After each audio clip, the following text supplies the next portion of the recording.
Ain Antons ja Respo Haagised, üks omanikest ja prokurist. Respo Haagised on üks Eesti vanimaid ettevõtteid, asutatud 1990 ja toodame siis sõiduauto, väikebussi, mitmesuguseid kerghaagiseid. Toodame päevas keskeltläbi 60-70 haagist ja oleme täna turuliider nii Eestis, Soomes, tihtipeale ka Lätis, Leedus ja põhiturud on veel Norra ja Saksamaa. Respo Haagistele on oluline keskkonnasäästlik mõtteviis ja me teeme pidevalt investeeringuid selle nimel, et meie jalajälg, ökoloogiline jalajälg oleks võimalikult väike. Ja see päikesejaam, millest me täna räägime, et see asub siis meie Tallinna esinduse katusel ja kuna see park ei ole mitte meie esimene päikesepark, siis seda hoonet projekteerides oli meil juba lähteülesandes kirjas, et päikesepark sinna katusele tuleb. Eesti Päikesevägi tegi meile kõige parema pakkumise hinnalt ja kuna ka muud parameetrid vastasid meie soovidele, need on siis seadmete ja tööde kvaliteet, need on maksetingimused, need on tööde teostamise graafik ja kuna ka sellised asjad olid Eesti Päikesevägi puhul vastavuses meie soovidele, et siis ei olnud see valik väga keeruline ja leping sündis meil üpris kiiresti. Päikesejaama ehitusel on mitmeid nüansse, millele võiks tähelepanu pöörata, kas või näiteks see, et kas ja kuidas sadevesi siis ära voolab ja kas päikesepaneeli raamistik sobib igale katusetüübile, ütleme katuse kattest lähtuvalt, et meil on seal PVC katte, mis ei ole väga tavapärane, niisugune plastikkatte. Ja kõigile nendele küsimustele saime kiired ja ammendavad vastused ja nii see siis otsus sündis. Meil oli kontakt juba varasemalt olemas, kuna seoses varasemate jaamadega oli võetud ka pakkumine nendelt ja me teadsime, et nad on olemas. Et me tavaliselt võtame, kui tegu on põhivara investeeringuga, võtame siis 3-5 pakkumist ja selekteerime siis nendest välja parima. Kuna antud jaama puhul oli tegu siis uue hoonega, mille katusele ta paigaldati, siis juba selle hoone projekteerimise lähteülesande koostamisel me kirjutasime sisse, et päikesepark on katusele planeeritud ja seetõttu olid need koormusarvutused põhiprojekti üks osa ja eraldi koormusarvutusi sellel juhul vaja teha ei ole. Nii et Tallinna esinduse katusele sai paigaldatud siis päikesejaam, mille paneelide tootmisvõimsus on 68 kilovatti, nimivõimsus on tal 58 kilovatti, et meie arvates, ja eks ta nii õige ongi, et paneelide võimsus võiks olla mõnevõrra suurem, kui on siis nii-öelda peakaitsme või siis väiketootja lepinguline võimsus.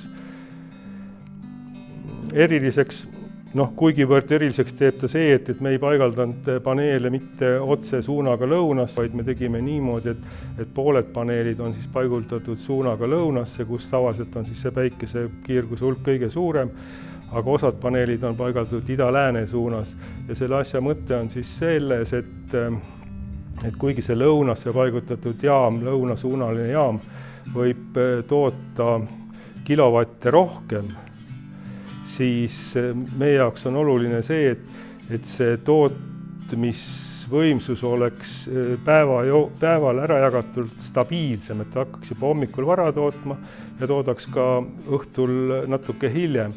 Ja selle point on selles, et kuna me siis osa elektrit, mis üle jääb, müüme ka võrku, et siis keskpäeval toodetud suur elektri hulk, et siis keskpäeval on ka see hind kõige madalam. Tavapäraselt nagu börsihind seda näitab, et keskpäeval ta läheb väga alla ja õhtul ta läheb ülespoole. Ja meie eesmärk oli siis see, et me pigem toodaksime siis sellise asetusega natukene vähem, aga me müüksime teda siis, kui ta on kallim. Päikesepark sai valmis juuni lõpus ja nüüd siis on ta tänaseks tootnud siis 3 kuud, juuli, august, september, natuke nüüd oktoobrit ja ta on tootnud kuskil 20 000 kilovatt-tundi. Laias laastus ta nii on, et üks kilovatt-paneele toodab seal kuskil 1000 kilovatt-tundi elektrit aastas ja see tootlus vastab nendele parameetritele ja oleme nagu selle tootlusega rahul.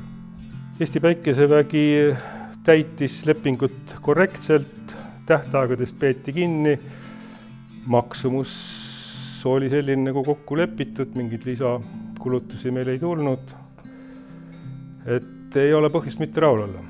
See nüüd sõltub, et kui selle otsuse mõte oleks nagu majanduslik kasu, et siis oleks väga oluline teada, kas ja mis hinnaga on võimalik liituda siis võrguettevõttega, et ülejäänud toodang ära müüa. Et enamasti nii on, et ettevõte ei suuda kasutada tippkoormusel kogu energiat ära või siis ka puhkepäevadel enamasti ettevõtted ei tööta. Et siis majandusliku tasuvuse seisukohast on väga oluline, et kas seda on võimalik siis ära müüa või ei ole võimalik müüa. Kui on võimalik müüa, et siis on ta kindlasti majanduslikult väga otstarbekas investeering, et tänaste hindade juures meie arvutus näitab, et see tasuvusaeg on isegi alla 4 aasta. Missugused on hinnad 2 või 5 aasta pärast, et seda me ei tea. Et see tegelik tasuvusaeg sõltub ikkagi, siis seda me saame teada hiljem. Aga see teine aspekt on see ökoloogiline aspekt, see keskkonnahoid, et mina arvan küll, et iga inimene, iga ettevõte võiks natukene midagi enda poolt teha, et selline keskkonda saastav elektrienergia tootmine väheneks ja selles valdkonnas võiks küll öelda, et jah, et soovitan, et päikesepaneelide paigaldamine on mõistlik tegevus ja ka eraisikuna olen ma oma kinnistule päikesejaama paigaldanud ja täna tähendab see ikkagi seda, et ma ei maksa aasta keskmisena elektri eest mitte midagi, et nii palju, kui suvel koguneb ettemaksu, nii palju läheb siis talvel siis ära ja et kui sul on oma päikesejaam, siis väga